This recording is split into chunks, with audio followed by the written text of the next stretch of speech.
This is the Real Change Wilmington podcast, episode 65. Port Authority helps stabilize the Masonic Lodge with our guests today, Ruth Brindle and Gabe Drake. And then when the building collapsed in New Vienna, it went from coffee conversation to, oh, this isn't a one-off thing. Let's look at all of our downtowns and all of our municipalities around the county. And they all have historic structures, and they are all in need of support. And so that was what led to the creation of the Wilmington DRIVE Program. What is going on, everyone? This is your host of the Real Change Wilmington podcast, Dustin Pierce. Real Change is a positive, constructive, and lighthearted source of local news, events, and resources. On our podcast, we interview leaders of local organizations to help squash rumors and encourage a greater sense of pride in our community. We have a great episode for you today with our guests, Ruth Brindle, who is the Workforce and Data Specialist at Clinton County Port Authority, and Gabe Drake, who is the owner of Blue Sky Construction Management based out of Lebanon, Ohio. A little bit of background before we get started. The Clinton County Port Authority acquired the old Masonic Lodge building in October of 2023 on behalf of Wilmington DRIVE investors. And the investors are made up of three parties. One, the City of Wilmington, two, the Clinton County Board of Commissioners, and three, the Community Improvement Corporation of Wilmington, also known as CIC. The DRIVE program intends to revitalize Wilmington's historic downtown to encourage the economic and social development of our city. The old Masonic Lodge building was first constructed in 1911 and dedicated in 1913. Recently, Blue Sky Construction Management began its involvement with the project through dialogue with the Clinton County Port Authority and has since been working to stabilize the building for future potential investors. The Port Authority also received a grant from JobsOhio to fund a study to analyze if our county is a good location for a rural incubation hub. The study began in January of this year and will help determine potential uses for the old Masonic Lodge building. Wilmington College has also partnered with the Port Authority to build a focus group, and upon its completion, a favorable result would likely draw developers to Wilmington to further restore the building. Ruth stressed that while there are many ideas for the future use of the building, there are currently no definite plans, and the DRIVE program would entertain offers that would honor the building's history while also restoring it to its highest and best use. I had a really good time on this podcast learning about the history of the Masonic Lodge and the inner workings of economic development in our community. I also had a good time talking with Ruth and Gabe, and on the podcast, I learned that Ruth was at one time in a rock band called Ugly Brown Coat, and Gabe met his wife at the Cleveland International Airport. So without further ado, let's bring in our guests and get this episode started.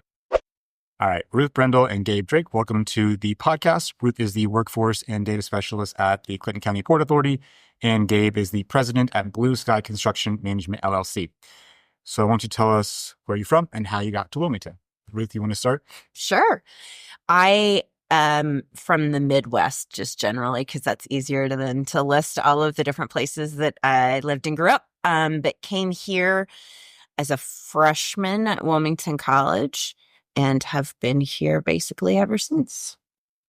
And Gabe, what brought you to Wilmington, or how did you get involved with Wilmington? What brought me to Wilmington is my wife and I purchased some property in Sabina about 7 years ago, and we've been interested in the greater Wilmington, Clinton County area ever since, and started engaging with the Port Authority about 3 years ago, looking for other opportunities to work in and around Wilmington. Before the podcast, we talked about that you're currently in Lebanon, Ohio. That's where your business I am. is. Yeah, our business is based in Lebanon. We've been in business for almost 13 years now, and I'm a Southern Ohio kid. So I grew up in the Mason, Mainville areas, and really have been a lifer in the southwest corner of Ohio. Nice. So the question we ask is, are you married? Do you have kids? And what do they do? I have one daughter. She is in her sophomore year at Southern State Community College. She's getting her associates right now at Southern State, but then she's looking to do art education. Okay, it's big money in that, I think. She's taken after her mom with the big money careers here. Right on. Yeah. That's cool. Yeah. It's cool. I'll try to keep mine short because Ruth will roll her eyes, but I have 7 kids. It's a yours, mine, ours family. And so we range in the ages from 13 to 24. I've got 2 daughters. One's a 7th grader and is very interested in music and theater. My other daughter is 21 and she is doing missions work. She spent time in Iraq and Mexico over the last couple of years, is going to a language immersion school in Guatemala, come March. And then it's got a 2-year commitment in the western part of Mexico to teach there. And my boys, I've got a freshman at Lebanon High School who is just a really smart kid and a golfer on the golf team, a senior who is graduated from Lakota West High School, who just finished up a great football career and wants to be a nurse anesthetist when he goes to school, probably at OU next fall. And then I've got one studying aeronautical engineering at UC and one who just graduated from Miami who's teaching social studies at Oak Hills. I was a 7th grade teacher. He's a little bit crazy. And my oldest graduated from Miami with a business degree and is actually working for our company now. Nice. Out to Miami too. It's a great school. Yeah. How did you meet your wife? Mine's funny. I met her at the Cleveland International Airport. I was coming back from a guys' weekend with some high school buddies that we still get together every year and do things. So I'd gone to Washington, D.C. to see my buddy who was in the Marine Corps at that point. I was flying back. She was leaving to go to a training. She was a pharmaceutical rep in New York City. And I happened to sit next to her in a restaurant at the airport on a layover. And we talked for 3 hours. I missed my flight. And within a year, she had moved to Cincinnati and we got married shortly thereafter. So. Didn't they make a movie about that or something? It does sound like a Hallmark movie. So. Yeah. That's hilarious. That's a fun story. It is a fun story. Yeah. So what are some of your guys' hobbies outside of stabilizing the Masonic building?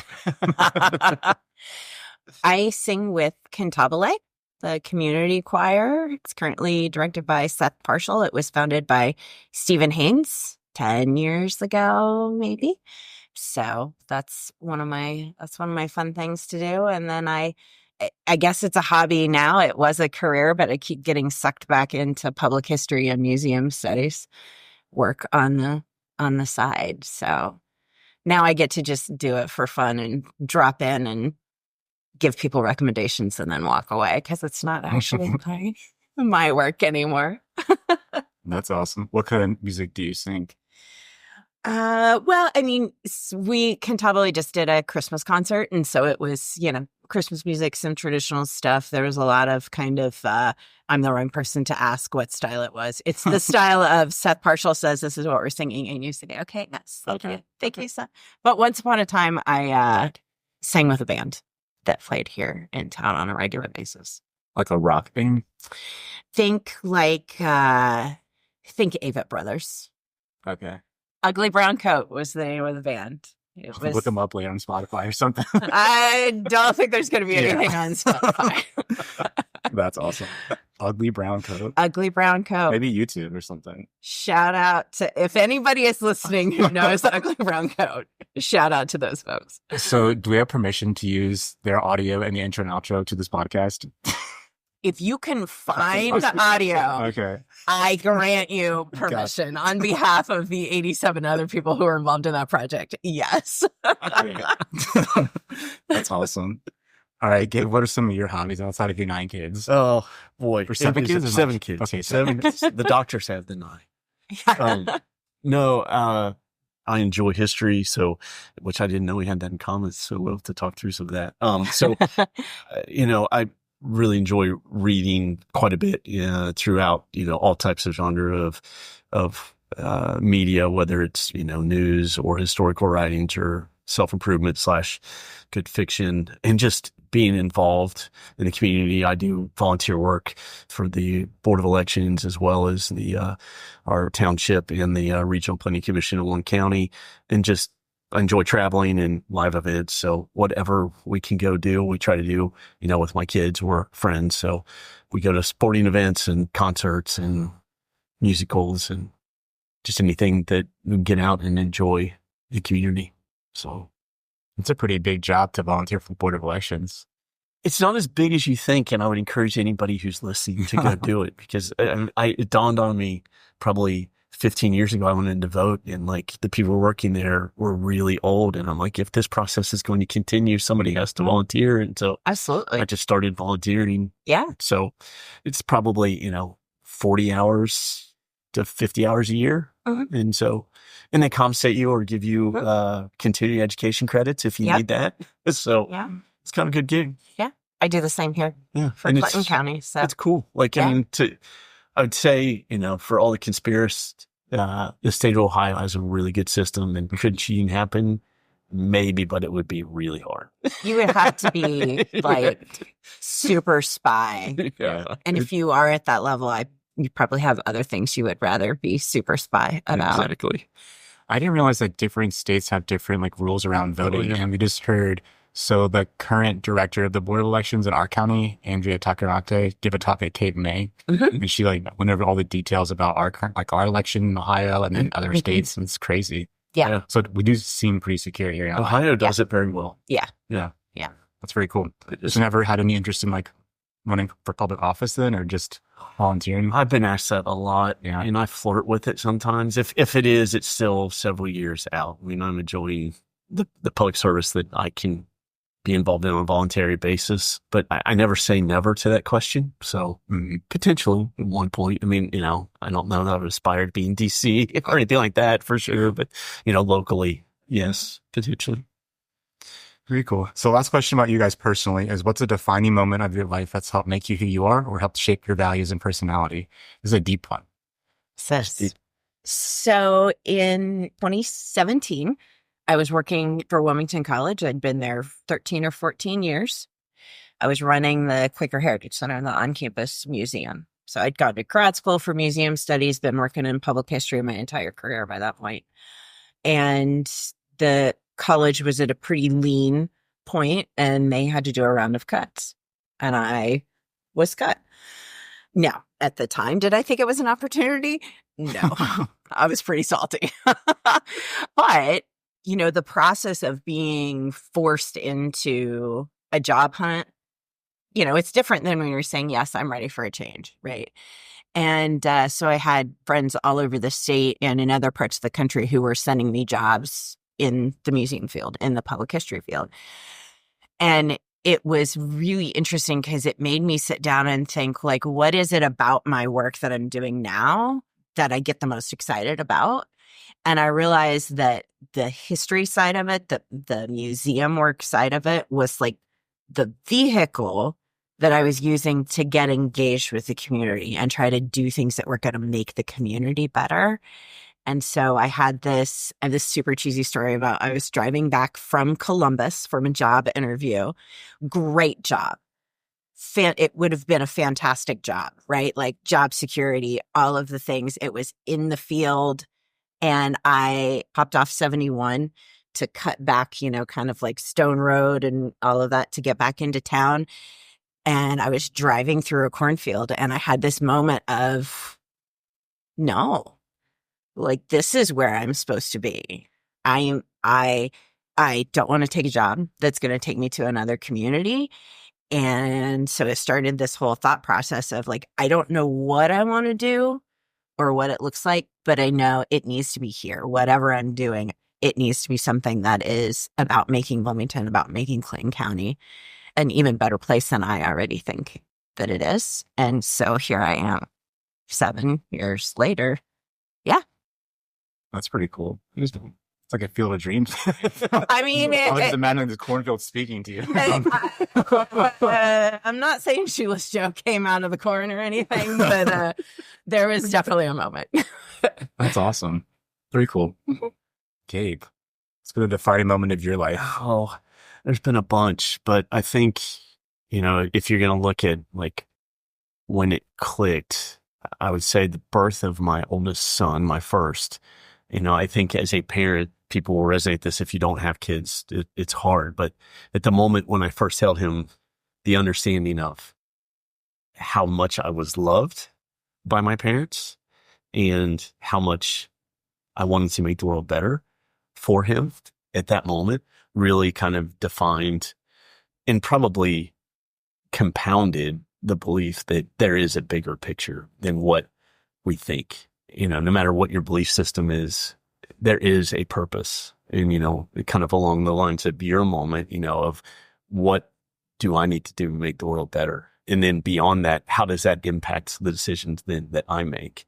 And much like what Ruth said, it was the moment where at that point I was working for a large home builder. You start thinking, in order to do that, I have to do things different. And it's more banking on yourself at that moment of like, no matter if you're working for someone or working for yourself, the idea of entrepreneurship within your life of, how do I make the things or the people around me better so that when I leave, whether it's a project completion or a phase of life or the end of your life, you can look back and say, it took advantage of most of the opportunities I was granted, in one way or another, whether that was a yes or a no.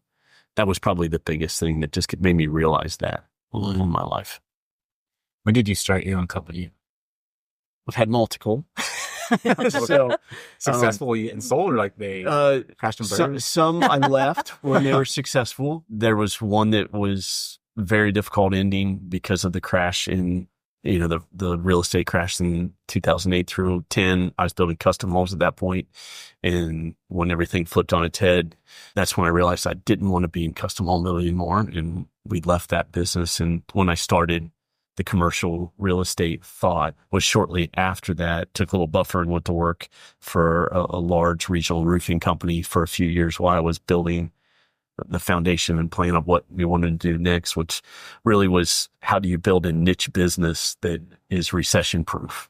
And so, we looked in a lot of areas, and that's how Blue Sky Construction Management came into being, is you specialized in different niche construction markets. So in our history, we've really concentrated in 4 areas, which is medical specialty, so optical, dental, grocery, and then other businesses that grow in recession, coming out of the pain of losing a business caused by a recession. So convenience, delivery, things like we've done work for Amazon and some work for FedEx, things of that nature. And then also out of that, my wife and I gained an understanding, no matter where markets may be, there's always a need for quality housing.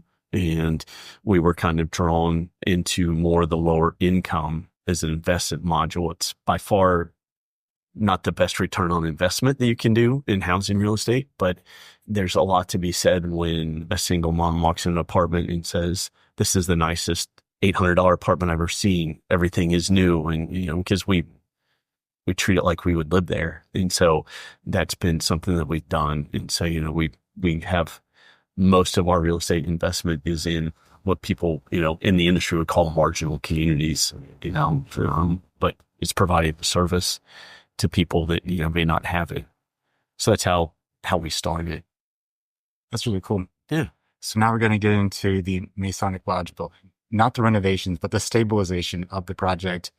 Can you give us a history about the Masonic Lodge in general? Yeah. As far back as you can tell us, and then maybe some of the recent years, Sure. like what it's been used as. Yeah. Construction started in 1911. Building was dedicated and officially opened in 1913. It was designed and built to be a mixed use, not the way we tend to think of mixed use now, right? With commercial and residential, but mixed use as in the Masons built it to house the temple. And then the commercial side of it was intended to cash flow to be able to support them owning this real estate then for the society's use. So if you look at the front of the building, you can see obviously the first floor, definitely kind of open space, retail, commercial space. It's always been that going back. It's gone through multiple iterations of different department stores, clothing stores, different things on that level. And then if you look at the front of the building, kind of the windows that you see along the front were individual office suites that were rented out for office use. On the second floor? On the second floor. Yeah. So the office space has not been rented out that way in a really long time. But most folks in the community, there are folks in the community who remember going back into the 60s and 70s, kind of the commercial retail stuff. But kind of, I think, a general common memory right now is the era of Books and More and Jen's Deli on that first floor space. Yeah. I never knew it was Books and More, but I did go to Jen's Deli once or twice. Mm-hmm. It was cool. Yeah, it was it was really a great partnership. If you think about, if you walk into a Barnes and Noble that has a Starbucks in it, right? And you're like, oh, I can wander around with my coffee and look at these books. Except I can wander around with my really good coffee and wait for my really good sandwich and look at and be able to do it all on a local level and support local, because it was all small independent owned business. It was a great partnership, and just fell victim to what so many bookstores did when small independent bookstores were just being shuttered right and left across the country. So through no fault of their own. Because of the Kindle and stuff. Well, and at that point it was the Barnes and Nobles, and it was also the Amazons. I mean, right? Like there was that point in time where Amazon was books before it was everything else. And yeah. So how did the Port Authority get involved with the Masonic Lodge building? So the Masons had been kind of low key looking to sell for several years. And the project came to the Port Authority through some connections that Taylor Stuckert made when he was the executive director of the Clinton County Regional Planning Commission.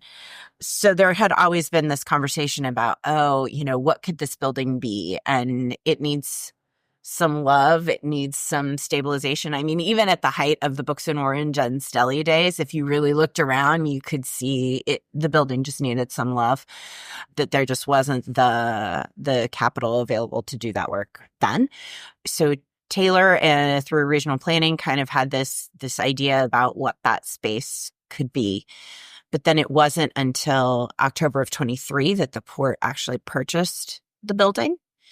And that came out of a program that the Port developed in partnership with funding from the city of Wilmington, from the Clinton County Commissioners, and from the Wilmington Community Improvement Corporation, who all contributed funds to form the Wilmington DRIVE LLC. So it was actually those funds that were used to purchase the building. And that purchase finally happened in October of 23. So I usually ask questions about rumors and stigmas later on, but I'm going to cue one up for you here. to talk about, we talked before about this project, and you have some really cool reasonings for why this is important for it. So there's some people in the community, and I won't name their names, but believe that this Drive Fund program and purchasing this building is holding up funds that could be used for other things in town. Mm-hmm. Like other businesses are currently operating, could be using these funds. Mm-hmm. So why is it important that these funds were used for this building? So there are, through state programs, through federal programs, through the SBA, through support through, which is the Small Business Administration, through support and programs through the Small Business, SBDC, Small Business Development Centers programs, right? There are funds and programs out there to help small businesses with the kinds of things that small businesses tend to need help with, right? Even, at one point the city had a revolving loan fund that was about helping downtown businesses. So those funds exist. What doesn't exist is a big enough pot of money to buy a physical piece of property to keep it in productive use in a kind of historic downtown setting like that. Those funds are they just don't exist anywhere. And I think anybody who's ever gone after a grant of any kind for anything, right? It's like, I need a grant to keep the lights on. Nope.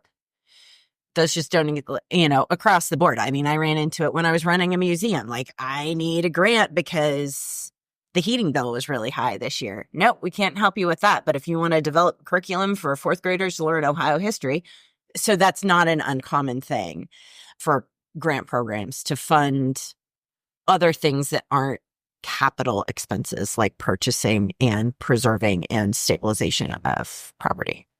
Doesn't answer your question. Yes, but I also want to touch on, you mentioned that there was a wake-up call in New Vienna. Yes. Okay. Yes. So the idea of the Wilmington DRIVE program came out of some conversations around the table at the Port Authority. The port was present. Dan Evers was the executive director at that point in time. Taylor was involved with regional planning. Desi Rogers with the chamber was there. There were folks there from city administration. I'm sure there were other folks in the room that I just am not remembering at this point in time. But those folks got together like once a month, just kind of, hey, what's up? What's going on in your world? What do we need to know about? What do you need to know about? And we sat down for one of those in March of 2020 when the building in downtown Blanchester had just burned. Oh, man. Oh, so you kind of have that conversation about, oh, here's this awful thing that happened. And oh my gosh. And and then it was less than, it was like maybe 18 months later when the building collapsed in New Vienna, just bam, down into the street. And what had kind of started as in March of 20, the coffee conversation at that point was like, man, I wish there was something that somebody could have done to get that building in better condition so that didn't happen. And then when the building collapsed in New Vienna, it went from coffee conversation to, insert expletive, right? Yeah. Like, this isn't a one-off thing. Like, let's look at all of our downtowns and all of our municipalities around the county, and they all have historic structures, and they are all in need of support. And so that was what led to the creation of the Wilmington DRIVE program. Because if you look at those two kind of tragic events, then the public was left footing the bill for the cleanup for those. And wouldn't it be awesome if instead of municipalities trying to figure out how to pay for the cleanup of these things, we committed funds before that happened? Like, is there a way we can stabilize things? So if public money is going to go to downtown infrastructure, building escapes, one way or the other, absolutely. Yeah. Wouldn't we much rather be doing work to keep that stuff from happening? Yeah. Yeah. That's cool. So is there any other plans with the DRIVE Fund at the moment, or is the Masonic Lodge the focus at this point? At this point, it's the focus, partially because it's huge. It's huge. Yes. Partially because it is huge. And also because the timeline on the project is so long, and bandwidth and capacity, both in terms of financial capacity and ability to take on another project, but also the staff time to do all the work to get the work done. But the idea behind the DRIVE program initially is that then when this building is redeveloped, then that refunds the program, right? And that the idea is that this pot of money gets refreshed through the projects that it undertakes, so that there is money then for the next project and the next and the next. And those projects are, they're all going to look different and be at different scales and different sizes. And it's just, this was kind of the most immediate need that we saw. It'd be nice when it's done for the downtown, for Main Street. It really will. It really will. I mean, I've had some conversations with folks about like, and wouldn't it be better if we could tear it down and put something else there? And what we really need is a, whatever they think we need downtown. Yeah. And again, like, right, history background here, think about the atmosphere of your downtown and how much losing those historic structures changes the whole vibe.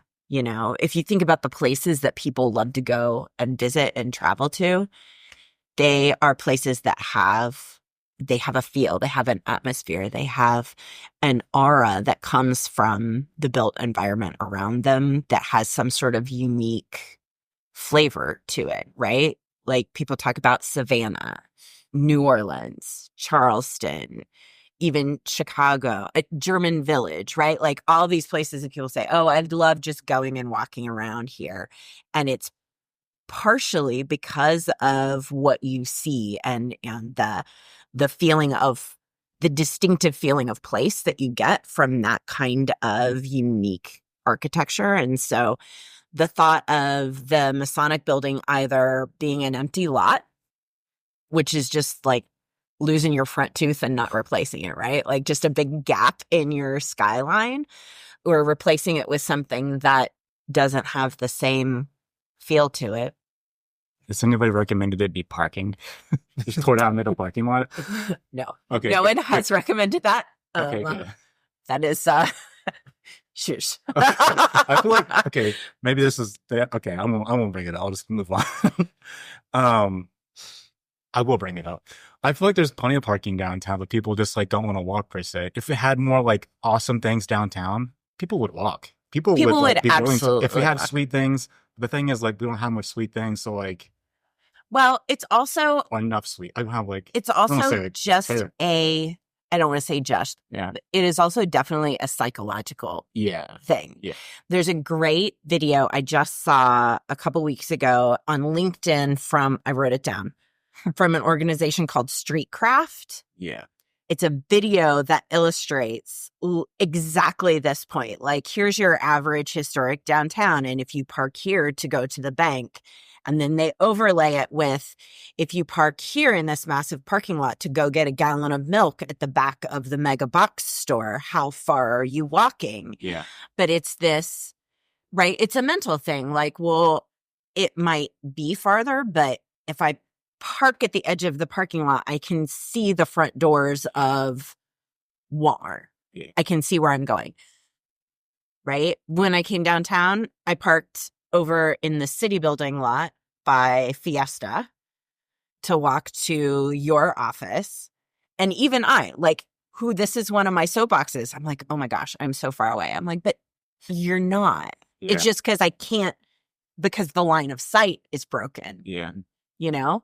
So it's about reminding people of that. And I think the city, and this is a conversation that I've been involved in ever since I worked for Main Street Wilmington several years ago. Like, we as a city need to be doing a better job of just signage. Like, signage for sure. I know where there's parking because I've lived here forever. And I know where there is official parking. And I know where there's that parking that's not really official parking, but I know how to get there. Right? Yeah. But if you don't have that kind of innate knowledge, like, where do I park? So, no parking lot. That's good. On the site of the Masonic. Okay. If I have anything to say about it. Not the best No. future use. No, exactly. Not the highest and best use. Yeah. All right, so we're going to turn it over to Gabe for a bit. How, when, why was Blue Sky brought in for this project, and what are you involved with so far? So how we were brought in is just in dialogue with the Port Authority about potential investment into Clinton County and the greater Wilmington area, kind of coincided with the ramp up for the purchase. And Alex was looking for a, short to midterm type maintenance agreement with a general contractor for basically maintenance and security of the lodge, and asked for recommendations, which we passed along some. And that conversation continued over a few months to the fact that he was having difficulty finding the right partner. And at that point, I just blatantly asked him, are you asking us to potentially help with this? And he said, well, would you consider? And we wanted to help. It's a neat project. It's a relatively minor contract with what we've been doing. We're basically, in the agreement all along is we're working ourselves out of a job intentionally. So, the contract that was initially in place was a 1-year contract for walkthroughs 10 times a month, just to make sure that, if things were functioning properly, or if there were problems, we could short cycle. And so that damage wasn't done to the building, but also the security of the building, so that people weren't entering the building or trying to stay in the building.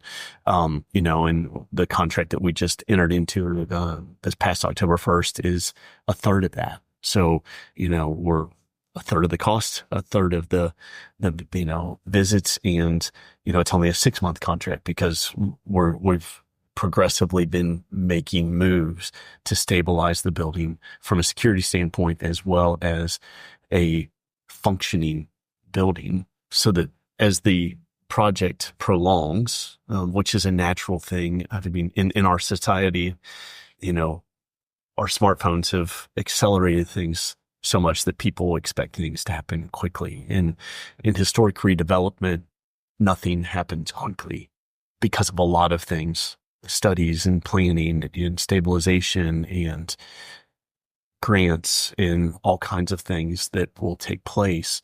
And so I know that the Drive initially thought that this was probably a 1 to 3 year project. It certainly is going to be closer to a 3-year project, probably on the short side, and maybe longer depending on some of the things that are in motion now, with some redevelopment studies that are getting ready to kick off now that some funding's been put in place for those through the state. But our involvement was one that I think we were willing and had experience in that realm. Have been tied to a couple of historical projects, at least I have, throughout my career. And just being able to be transparent and to share openly and, with integrity with the Drive and with the decision makers on how to stabilize the building is kind of how we became involved. Unfortunately, in the business that the Drive is in, there's always people who are ready to do studies and invest money for people that might be beneficial to them. And our whole mindset, kind of going back to, those moments in time that define who I am and my company are, we only enter into things that are good for both parties. And it's not just both parties. Contractually, there's a lot more than two parties involved, but we want to be, when we when we bought property in Clinton County, it's a long-term investment is how we see it. And so while we may not be involved in every Drive project, we want to be a value provider to the Drive project on this first one so that they can see the vision through its entirety. That may end at the end of the next 6 months, depending on how things happen, or it may be an ongoing thing, but just providing what's best for the end result is kind of how we arrived at that through the negotiations with the Drive board and their agents in that process. So when you first walked into the Masonic Lodge, what were some of your first recommendations and what have you done so far? So when we first walked it, we had an evaluation from a large firm that does those type of things for property owners or potential property buyers. So, we always want to assess what's already been done so that we can direct priorities. And so one of the big misconceptions, I think, in the community is that the building is being renovated by the Drive. And the Drive is not going to be the redevelopment agent. That was not their intent. Ruth, please step in if I misspeak, because, I'm not in those meetings up to the purchase. But from my understanding, having talked to Taylor and to Alex Barris at the Port Authority, the Drive is there to secure a piece of property that is a priority property to the community. And so in this particular instance, it was a priority because of its vicinity in the downtown market, in the center of town, close to the county courthouse and the county offices and the city offices, and to be able to help direct its next use. Yeah. So that it's beneficial to the community. Yeah. And so those being taken, you're trying to maximize the budget, especially coming in, having been involved in some of these projects before, kind of back to the whole thing of the snap of a finger and things are done. In these projects, you never want to do that because you miss opportunities. And those can be opportunities for end users. They could be opportunities for how you invest your money into the project. And so really the first few months, it was just, how is this building operating? What systems are in place, if any, that are functioning? What isn't functioning that needs to function today? what isn't functioning that really doesn't matter today because it doesn't meet the requirement for stabilization. So the first thing was just evaluating the building and learning that there's a lot of deferred maintenance. And so deferred maintenance are things that should have been fixed that couldn't be afforded by the prior owner, just gets deferred. And that's really why the building became a target for the drive, because it was obvious because of decisions made, whether controlled or were not able to be controlled by the prior owner, that put them into a position where it was not a financially viable business building anymore. So you start looking at the building, obviously the first thing you're looking at is structure. Is this building structurally sound? And then you start looking at the envelope of the building. How do we secure the building so that it can weather in a unoccupied state? Because believe it or not, some of the hardest things for buildings, whether they're new or old, is not being used. So how do we take the building so that in this period of not being used, it can weather that period of time? That's kind of how you approach those discussions and those evaluations. And so what we have done within the last year are a lot of things people would never see. First, it was evaluating certifications, because there's a lot of state certifications and city certifications that have to determine, do those need to be upkept? And if so, how? And so, there's an ADA chairlift in between the first and second floors. The initial thought was we want to keep all the certifications. So, we worked on getting that recertified, the boiler unit recertified, the backflow preventers on the city water system recertified and inspected, things that hadn't been done or that needed to be done because their time period of approval were coming to an end. It's evaluating the roof structure, the electrical systems, the existing plumbing systems, all those type of things. And how do we get the building to the point that it functions as best as it can while minimizing financial dollar investment into things, not knowing what the next use is. And that's probably been the biggest challenge, especially within the discussions of the board of, how do we spend money wisely as if it was the public's, because it is, so that we can control the costs that's going to be passed on to the user to make this building more financially viable to whoever the next user is. So the Drive Fund had a certain set amount of dollars for a certain set period of time, and we had to prioritize that spending so as to protect the community's investment. The biggest, most public piece would be what we did in front of the building in this public sidewalk area that was just completed in early October. As we were indoor inspections, we would provide cleaning and small projects as part of that cost to make it a financially viable piece for the drive. So we were patching floor holes and securing windows and eliminating intrusion points for pests and rodents and all kinds of things, cats and raccoons and those kind of things, again, to protect the building long term, but also to provide a service within the inspection point. We weren't just walking the building. We had tradespeople walking the building that had a checklist, but that were also, while we were there, bettering the building. But part of that is we would be cleaning, and we noticed that there was a deterioration. So what people don't understand is that there was a thought and a design process in a lot of cities in the early 1900s where basements were built underneath the public sidewalks. And many, many cities still have them, where there is private space under public space. In Wilmington, on South Street, in Main Street, and several others, if you go back in old photos, you'll see those sidewalks. And the moniker in Wilmington that would have denoted them, at least there on Main, were the glass prisms, those little purple squares that were in the sidewalk. And there's a lot of thoughts and theories on why they did that.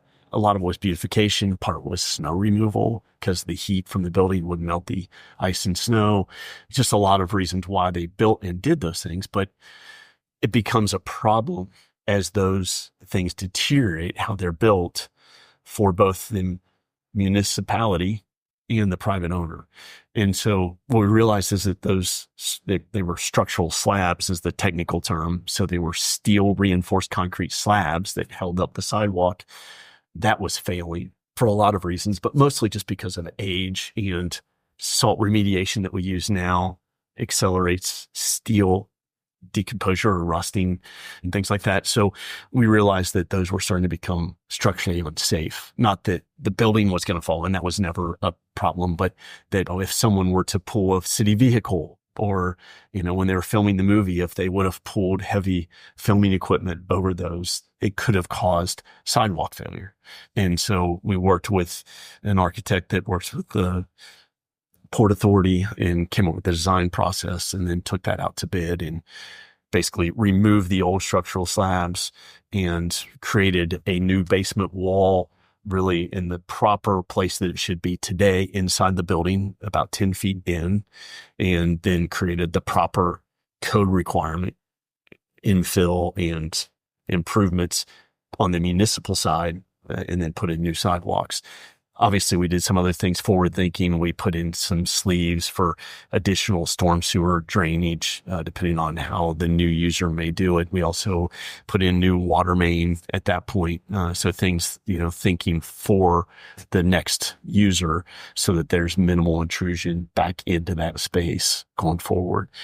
We've done some roof improvements. We've done some exterior building brick improvements, and just a lot of things of that nature that have stabilized the building so that, we can really move into the next phase of the redevelopment studies so that there's not a lot of expenditure into the building outside of any type of emergency needs, which the building could create as it is sitting. And that's why we're still monitoring it on a much lower scale. But, we're walking the building, we're taking pictures. We actually had someone out with a drone recently and did some flyby with some really good resolution photos, so we could see things that, because I can do that for $150 versus putting a lift and spending thousands of dollars. So it's those kind of things that we're doing to keep a pulse of what is happening with the building as it's sitting unoccupied and unused. Is there any thoughts you want to add to that? I think just that part of what the benefit of doing this kind of work through the DRIVE program is that, one, we've got the ability to do that work while there's not a tenant in the space who's trying to run a business, right? Because how do you shut off access to the whole front of the building for how many, however many 6 weeks. 6 weeks while the sidewalk stabilization was being done. Like with the Port Authority, with the DRIVE as the owner of the building, that doesn't impact anybody's revenue. That doesn't impact anybody's retail sales, rent, right? So we've got the ability, we're in a position where we can do that and take the time to do that project the way it should be done without feeling a pressure of, oh my gosh, we've got to get this done sooner so we can get the doors open. Now, having said that, we worked really closely with the folks at Main Street, Wilmington, with the folks at the Clinton County Convention and Visitors Bureau, because while the building is not in use, downtown is in use. We went into this building ownership knowing that we are now a downtown partner.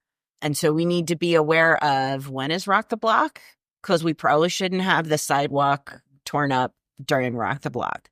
But also, when is Holodazzle? Because we don't want some little kid excited about Santa and taking a header into a sidewalk that's under construction, right? So that was very graphic. I didn't. Oh my God. These are the things that when I wake up in the middle of the night, I'm like, we've got to get that sidewalk done before. Those are things that we think about. These are the things we think about. So, and the other thing I would add to that, what Ruth was saying is that being able to do that now also saves funds. Yes. Because it would have had to have been a phased project. Yes. Where you couldn't just do the whole front at one time. Even though it's the same scope of work, anytime that you have to subdivide it, it becomes more expensive.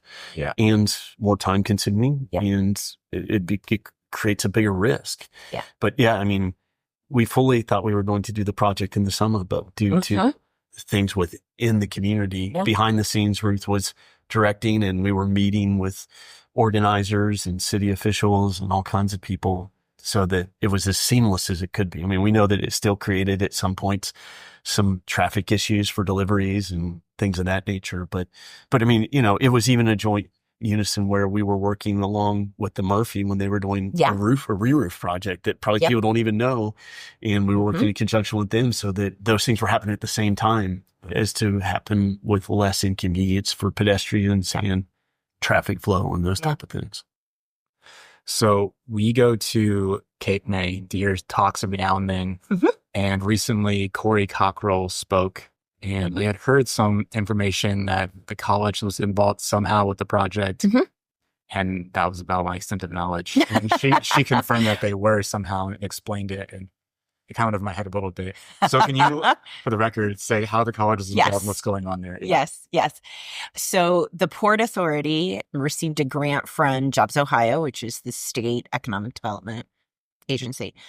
So through that grant money from the state and some funds from the DRIVE program, we have contracted with the Center on Rural Innovation Strategies program to do a feasibility study, because one of the things that has always been I say always, for the last 10 years, been talked about as a potential end use for the building is coworking space, right? Like that's the hot thing.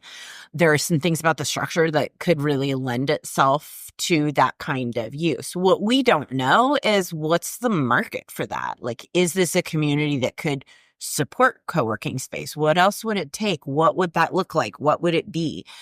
And so through Corey and Rissy, the Center on Rural Innovation, not Corey Cockrell, the president of Wilmington College, through this feasibility study, that's going to be looking at, is Clinton County a good place for an incubator, like a business incubator, an innovation hub with some co-working space, right? Is that something that the community could support? If so, is this building a good place for that? If so, is there a role for the college in that? So it's kind of, you can't go to the grocery store until you know what's on your shopping list. Well, you can't build your shopping list until you know what you're making for your meal. I mean, you can't. It doesn't usually end well. If you're me, you always end up home 4 hours later with 3 things that you should have gotten and you didn't. Going back. So you gotta go way back. So like we're at the developing the menu stage of this whole process. So the feasibility study, which is going to kick off in January, it's going to involve partners. We're working closely with the college on the study. Going to be doing a lot of kind of community engagement, getting focus groups together from industry, from education, from some kind of talking to folks who are in the entrepreneurship world as well, to first ask and answer the question, is an incubator space even something that is a good fit for this community? That answer then will help us be able to put some more color behind potential end uses for the building. So the DRIVE program got some money, and also how Jobs is giving some money. They gave it to the Port Authority, and the Port Authority is contracting the college, and the college is the one doing the research? No. Okay. No. Yeah. Good clarification. Yeah. The Port Authority got a grant from JobsOhio, which is not Ohio means jobs, because why would this state not have less confusing? That is confusing. It is very confusing. Okay, sorry, yeah. Ohio means jobs is who you go to when you need a job. Yeah. JobsOhio is who brings jobs to the state. Got it. So the port applied for a grant from JobsOhio. And then using that grant and money from the DRIVE to fund this study. Rissy, the Rural Innovation Strategies group, is conducting this study. So you contracted them? We contracted with them to do this study. Similar studies have been done in other similar communities. I just actually was having some conversation with the folks up in Sydney, Shelby County. They had a similar study done within the last 18 months, kind of asking the same kinds of questions, right? So this is not a unique concept. So the college plays into this in that they have not put any money into the study, to funding this study, but they are a partner in terms of what we have to do on the community side to get folks to the table for the RISI folks to talk to as part of the study. So the college is just one of the like focus group folks as far as like entrepreneurs. They are, yeah. So they are part of the, what's called the core team of the study. The core team is folks from the college and folks from the Port Authority. And then they're then going to be, again, yes, helping to bring people to the table for these focus groups, helping to identify who those focus groups are, getting folks to the table for those conversations. Because it's part of, they need to have that same answer to the question, because if they have interest in having some sort of presence in the building, the college, yeah. Right? They need to know just as much as we do, like what makes sense for this community and how might that fit into the college's strategic plan and their goals and what they would like to see. So is the college part of it as part of the RISI thing in the port because the college is a potential buyer, or because you need to have some kind of like, or because the grant is structured in a way that you need to have a education facility? They are part of it because if anybody's going to be doing entrepreneurship and innovation and incubator work in a community, you want a higher ed partner as part of that.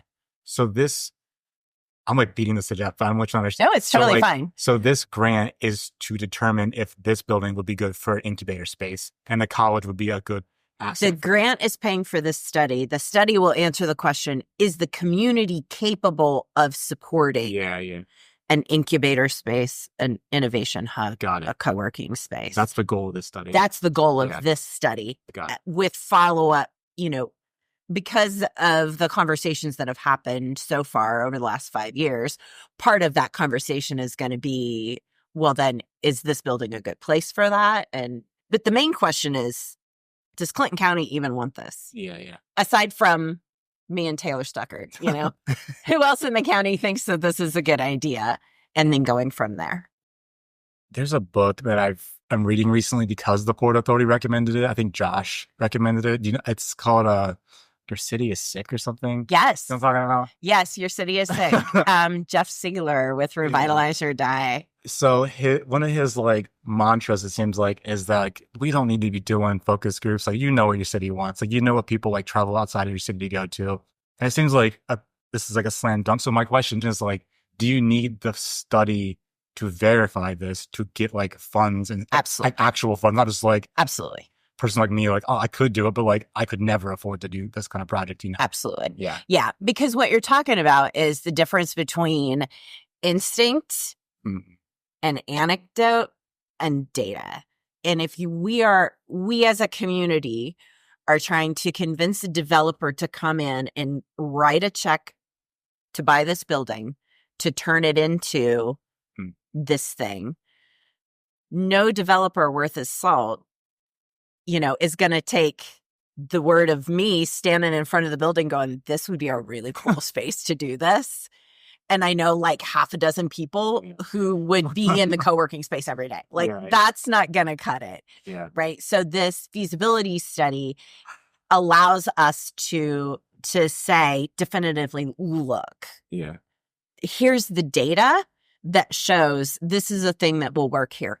Or conversely, if we get the study back and we all go, oh, so those 6 people that I know are apparently the only 6 people out of 42,000 in the county who think this is a good idea and it's not going to fly. Okay, so now we need to rethink about what an end user might look like and what does that mean for redevelopment of the building. Yeah.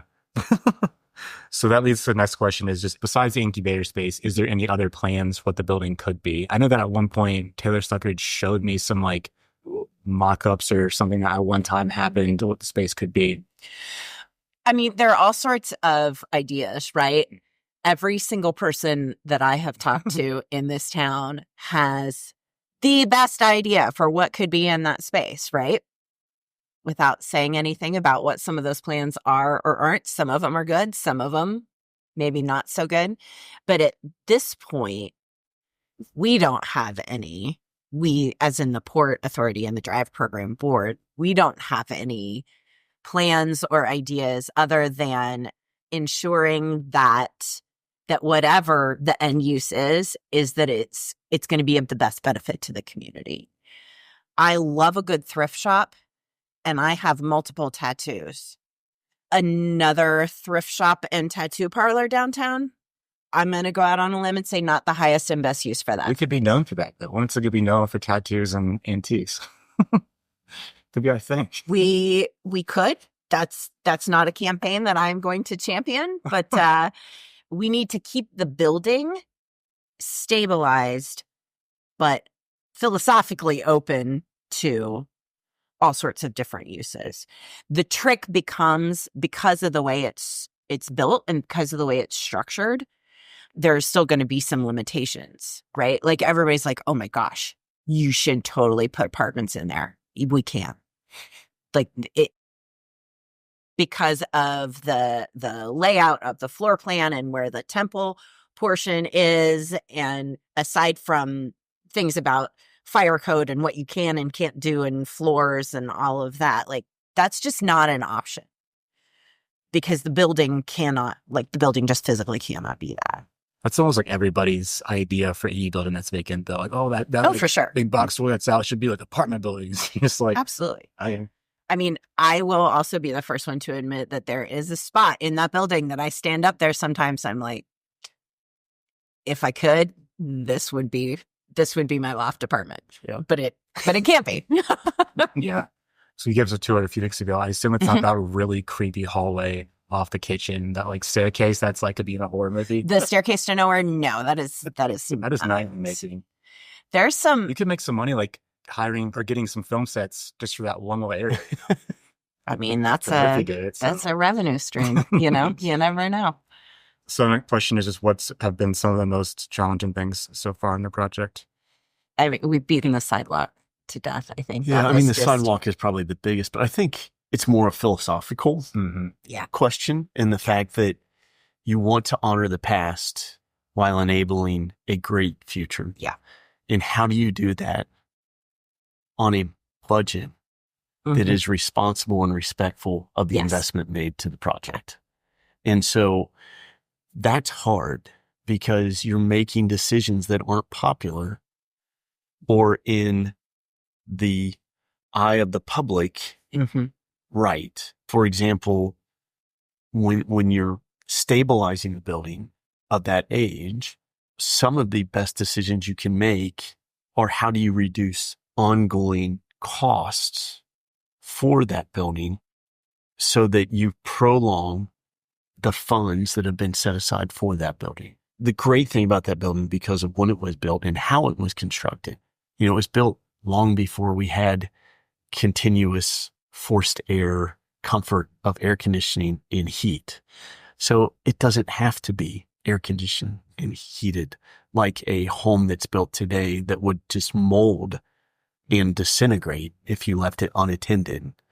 And so, reducing electric consumption and gas consumption and things like that in order to prolong budgets are the challenges. And how to do that responsibly so that the people that have invested understand why decisions are being made, and then communicating that clearly and what that really means. Because I think there's two large camps of thought in the community. One is that the building is in the same shape that it was 10 years ago, and why isn't it being rented for retail on the first floor? And the opposite is the complete 180-degree turn of that, of it's going to fall down tomorrow. And the reality is that the building is between that space, and the fact that it is completely safe to walk through. Everything is functioning as a building of that age should, with the level of investment that's been made into it. But it is not turnkey ready from a mechanical standpoint, being your electric and your plumbing, because those have fallen into some form of antiquated condition or disrepair and need to be either repaired or replaced, which would not be a good use of funds today because we don't know the end use. And any money that we invest now probably will be torn out at the redevelopment phase. So if it was like stuff like that. Yes. Yeah. So it's not a turnkey rental space, but it certainly is structurally sound. I mean, there are some things that we still are evaluating that repairs will probably be made from a facade standpoint for safety, meaning that mortar joints are filled so bricks can't fall loose and out. And we've done a lot of those repairs on the public side already or removed things, but it's more difficult really for the drive and the board than it is for me. You know, I'm making decisions based, you know, in my team of contractors that we hire and go in, we're making decisions based objectively because you can see that things are undone and what will it cost to restore, repair, or mothball this thing. And we can report that. And then that group has to make the decisions on that based on recommendations. But it's managing that whole entity that is a public, you know, it's owned by the county at this point, really, and specifically, you know, more investment from Wilmington, really, because of the entities involved that help fund it, but the county's involved too, is managing the redevelopment of a historic building that was built for a very specific purpose in a very specific time that is now past. And so how do we redevelop that space so that it is an asset versus a liability? So managing everyone's expectations and perception and also being responsible for the funds is challenges. Yeah, because one of the questions we get asked, you know, when we're there by people on the street and publicly, you know, and in meetings is, what's it going to cost? Right? What's it going to cost? We don't know until we know the end use. You can build anything at a cost. And that cost is financial investment, but also community investment. And what do you want out of that building and how do you want it to perform? And so managing that is difficult for a lot of people. And that there's a level of patience that has to be invested.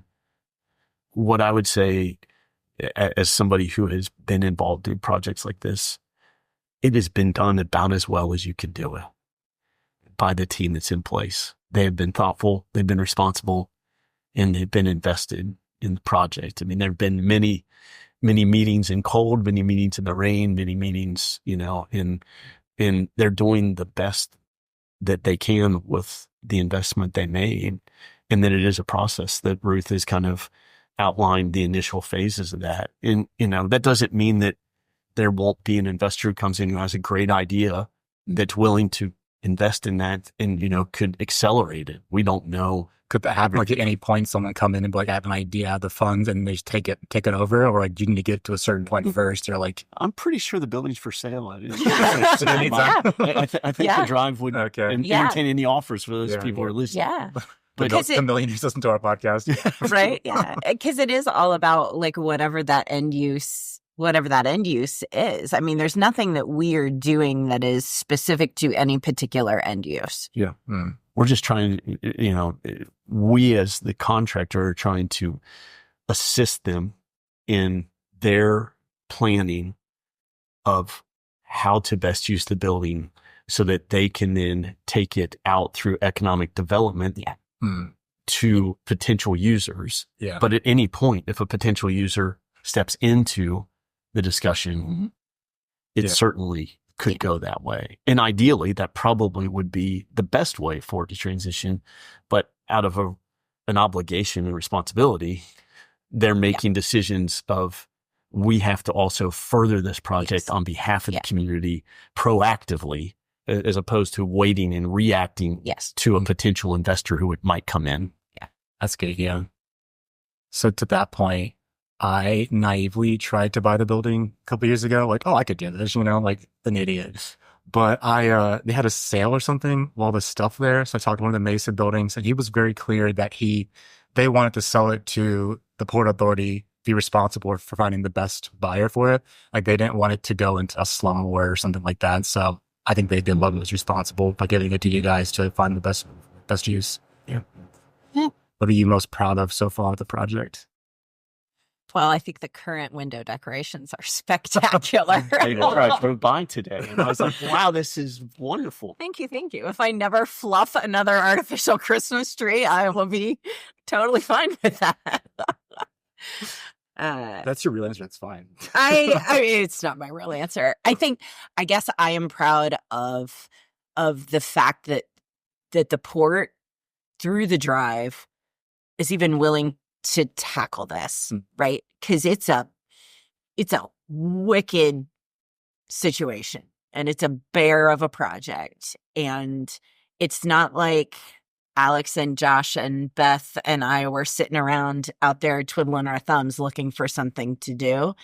But having lived in this community for, I'm doing math, 30 years, having worked for Main Street Wilmington, where my, downtown was my sole focus, having worked for the Chamber of Commerce, where small business was, and with the history background, right? Like, I am so glad that the port was willing to take this on and do this project the way it should be done. And I just think it's kind of crazy that I get to be part of it. Crazy in a good way. Yeah. I might just be romanticizing the Port Authority, but they do a lot of cool stuff as far as like taking on this project, like you said, but also they got grant money to actually open the second runway of the park. So like, they're doing a lot of cool stuff.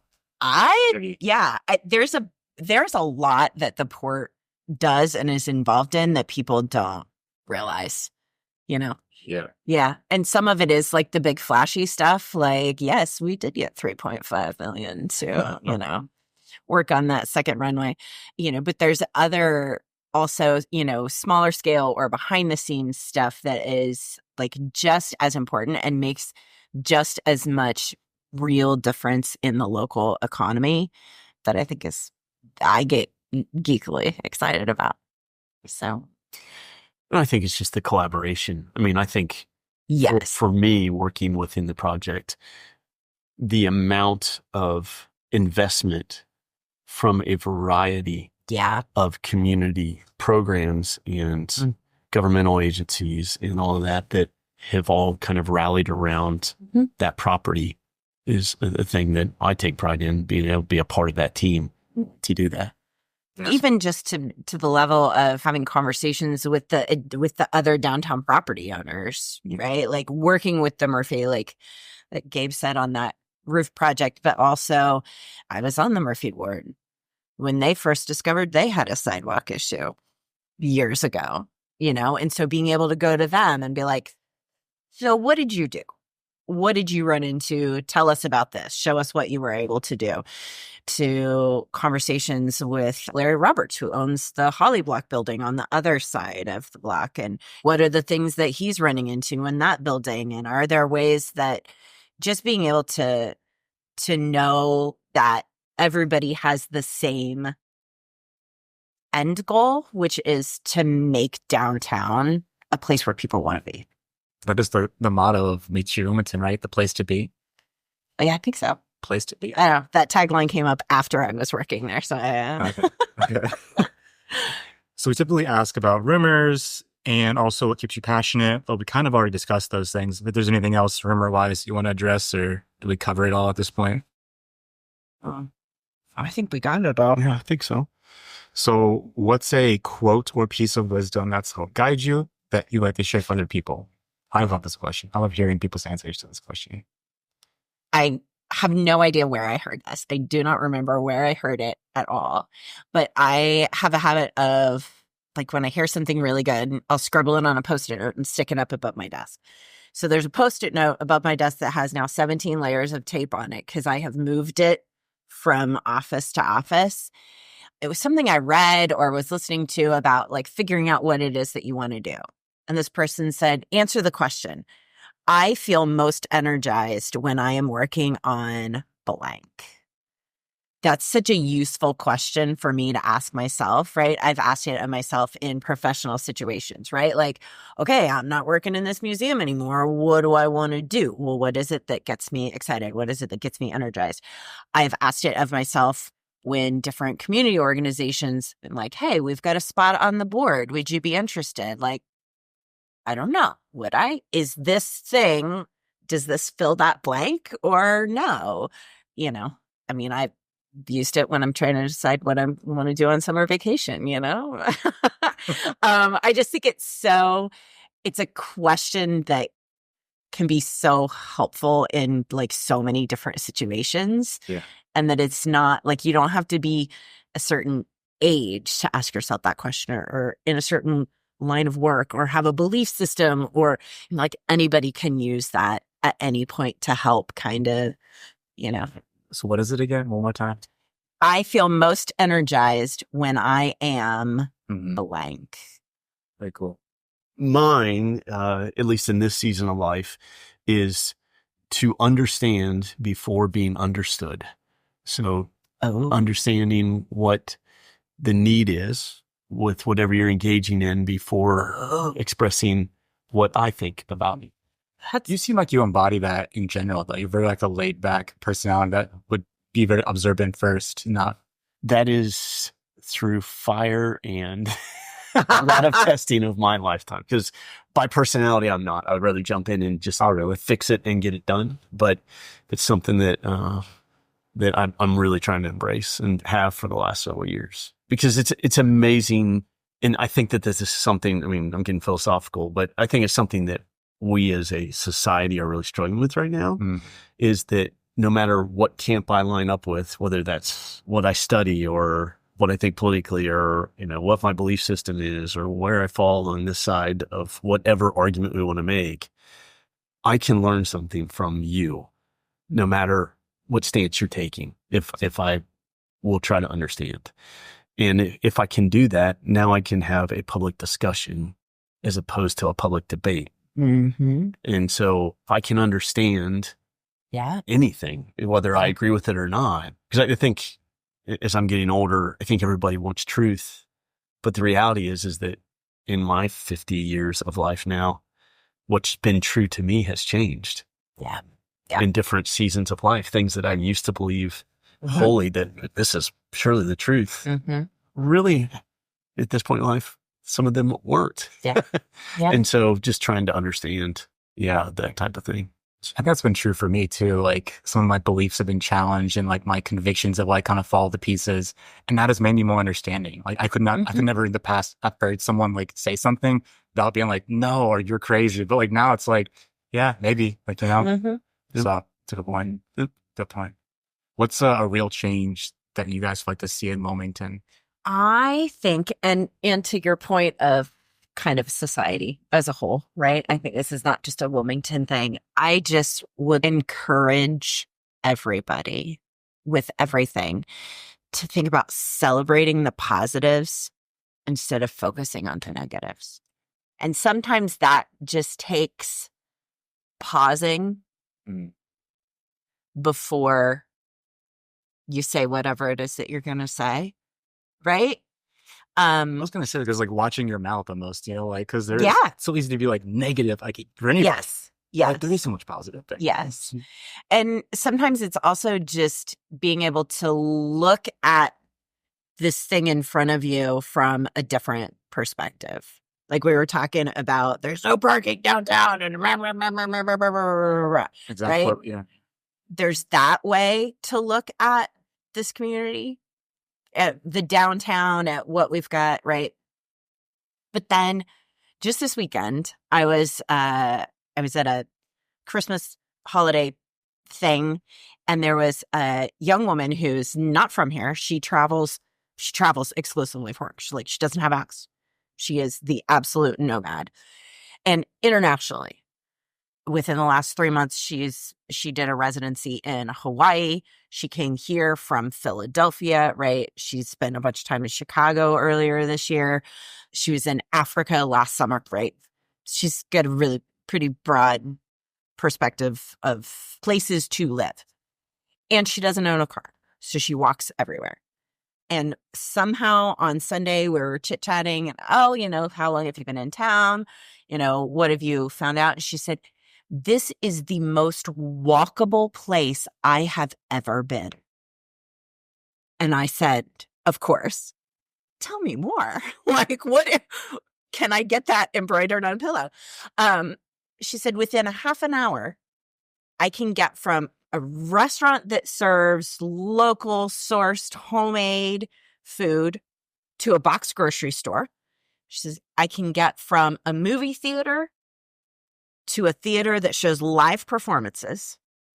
She says, I can get to the public library. I can get to a college campus. I can get to a bank. I can get to, and was just rattling all these things off. And I just thought, what a cool perspective on this community. And instead of, hey, lovely to park. Yeah. But holy crap. Like, if you think about it from that perspective, like, whether you're walking to all those things or not. Yeah, someone who's been to Hawaii, Africa, all these places. Right. Digs Wilmington. Yeah.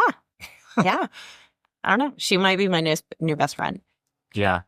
That book I was reading, you said it does talk about, like, you choose the people who live here are the most negative about the town. Yeah. So, yeah, that's a good point. Be positive about our community. What about you? I think it's embrace the community. It's interesting because I've had discussions with a lot of the different Drive members because we're based in Lebanon, and Lebanon has a pretty vibrant historical downtown, and Wilmington has probably more aspects, larger green areas, things of that nature here that could be utilized. And it's like, realize that a lot of this piece is already here. You just have to work harder and expand them. So it's creating events that people come into town, and then spawning off of that. How do you get them to come back when there aren't events? And, it's highlighting the businesses that are here. It's highlighting the things that you can do. And then you cater small events that are usually driven by business owners or the chamber or those type of people. And you create that change by just being involved. And I think that's the big thing, is that there's a lot of assets in Clinton County that aren't available to a lot of the areas of Southwest Ohio. And I was just at a meeting this morning, having some discussions with guys, just from a natural resources and the airport and utilities and things of that nature. I mean, there's obviously challenges too. I'm not trying to paint a perfect picture, but like, usually things are better where you are than what you think. It's back to that positive, negative. Yeah. At one point in my career, I built homes, and people would always be like, I want it to be neutral. And I was always like, why? Like, it's your home. You should paint. Well, I always thought in my mind, I never said this out loud to a customer, but in my mind, I always thought, unless you are the absolute most unique individual in the whole world of the billions of people that exist, if you put your own personal stamp on it, other people are going to come. Like, that's what makes it a home. And so, like, it's the same thing about your community. Like, people, especially small towns, especially county seats, there's a reason people choose to live here. You don't have to live here. And there's people that move into this community and that visit this community that don't have to. So there's a draw. So just expand it. One of my buddies' dads, total dadism comment, but we were sitting and talking. He was talking about how he didn't like something he did. He was trying to become a public speaker, and his dad gave him fatherly advice, encouraged him, told him how great he did and stuff. But at the end, he's like, "But if you didn't like it, work harder." It's really that simple. Like, if you have something, just do it better and keep doing it. Like, you don't need to reinvent the wheel. And I think that's what I would like to see, because for Wilmington, is that we embrace who it is, and then just better than. It doesn't need to be a new invention. Like, it has its own charm. It has its own feel. There are things here that could be better. Yes. But it just, takes that investment of the community back into itself. And people will come. I mean, back to the Yeah. She was joking. Right? You build it, they'll come. A few years ago, there was a business that was just opening, and they had built out the interior of the business, and it was gorgeous. It absolutely was. And I was there. I think I must have been working for the chamber. Maybe it was a ribbon cutting or something. And I overheard this conversation, and I've never been so angry about an offhand comment before. These two individuals were in, they were looking around, they were like, oh my gosh, this is great. Look what they did to this. It's like you're not even in Wilmington. And I was hurt and I was angry and I was like, why is that a thing? If you like something because you think it doesn't look like Wilmington, then don't live in Wilmington. Right? Uh-huh. Like what? Like, no, we should be celebrating. Like, don't try to make downtown Wilmington downtown Waynesville or Loveland or Mainville or, any place else. Like, no, take what it is and make it better. Embrace it, yeah. Yeah. We have a lot of things to embrace.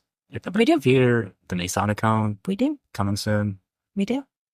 Speaking of that home situation, though, like, it's so sad that someone would live in a home and their only thought of, like, decorating it is, like, how's it going to be when I get rid of it, And then you're going to live in it for a while. Like, make it, right? Enjoy it while you have it. Yep. Completely agree. Yeah. Oh, man. So that concludes our podcast. Any closing thoughts that you guys have, or how can people best reach you if they have more questions about what's going on at the Port Authority or for the Masonic Project? The Port Authority's website is chooseclintoncounty.org. And there's a page on there that has updated information on the Wilmington Drive and the program, and kind of has an FAQ on there. And then there's a staff page, and it lists all of us. And so you can find out how to reach all of us at the Port Authority through that. And Gabe, if people want to reach you, how would they do that? The best way is probably through our website as well, which is Blue Sky, the letter C for construction, the letter M for management.net. There's a contact us tab there, or our email. Probably the best one is businessdesk@blueskycm.net. Very cool. Thanks for making the time to be here, and thanks for leading our community. Thank you. Thank you. Well, that's it for our podcast today. I hope you enjoyed our interview with Ruth Brindle and Gabe Drake. If you have any more questions or ideas for them, please feel free to reach out directly. If they'll talk to us dorks, they will certainly talk to you as well, because after all, we are a community of empowered individuals. If you want to get in touch with Real Change Wilmington, you can contact us on our website, realchangewilmington.com, visit our Facebook and Instagram pages, or grab a free copy of our local newspaper at Kroger, Sam's Meats, and Fiesta Veracruz. We also currently send our newspaper direct mail to over 2,500 Wilmington residents a month. So if you want to help us cover our printing cost and advertise your local business, event, or job posting, please email advertise@realchangewilmington.com. With that, I'm your host, Dustin Pierce. Keep it real, Wilmington.